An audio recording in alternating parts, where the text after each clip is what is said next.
In December, UN Security Council adopted a resolution on Gaza. However, when Russia asked for an amendment to urge for immediate humanitarian ceasefire, US vetoed this amendment.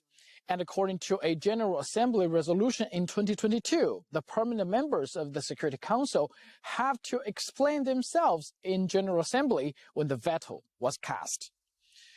U.S. Deputy Representative Ambassador Robert Wood argued that when urging for a ceasefire, the resolution failed to ask Hamas to lay down its weapons.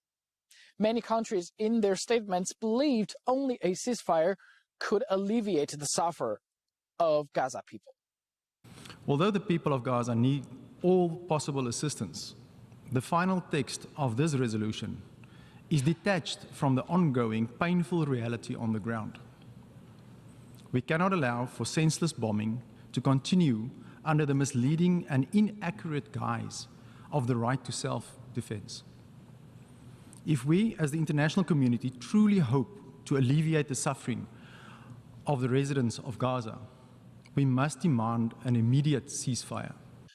The Deputy Permanent Representative of China to the United Nations, Ambassador Geng Shuang, in his statement, stressed that the immediate realization of a ceasefire in Gaza is the universal call of the international community, and it is the most basic requirement for peace to be restored.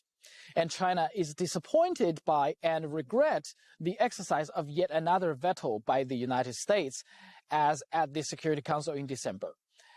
And saving civilian lives, avoiding regional instability, and upholding the two-state solution all require an immediate ceasefire. Let's take a listen.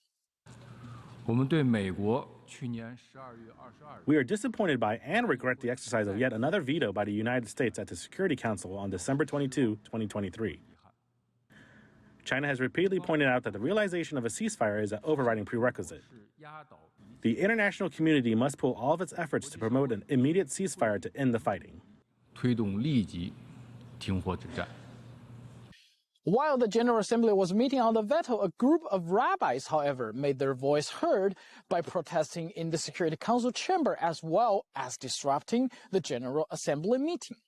We are here to encourage all member states to reaffirm and recommit the goals of the United Nations Charter and the Universal Declaration of Human Rights, offering not just words of solidarity with Palestinians, but meaningful action to save lives.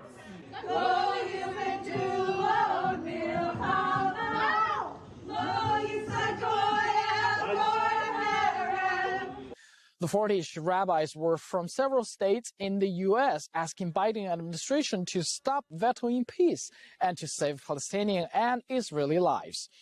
They were escorted out of the UN headquarters by the security. After they left the building, some spoke to the media. For the lack of a better term, the stupidest thing any politician can do right now when looking at representing the American people is not listening to the American people. And the American people are saying in a very clear voice that we support a ceasefire. And it's also important for us as Jewish people not to let the narrative and not to let anyone say that this is being done for Jewish safety. And I will say personally, as an Israeli citizen and as a Jewish American, every day the war continues is a day where more and more Palestinians are killed, more and more Palestinians are injured and expelled from their homes, and more Jews are threatened, and more Jews are put at risk. This is not for anyone's safety.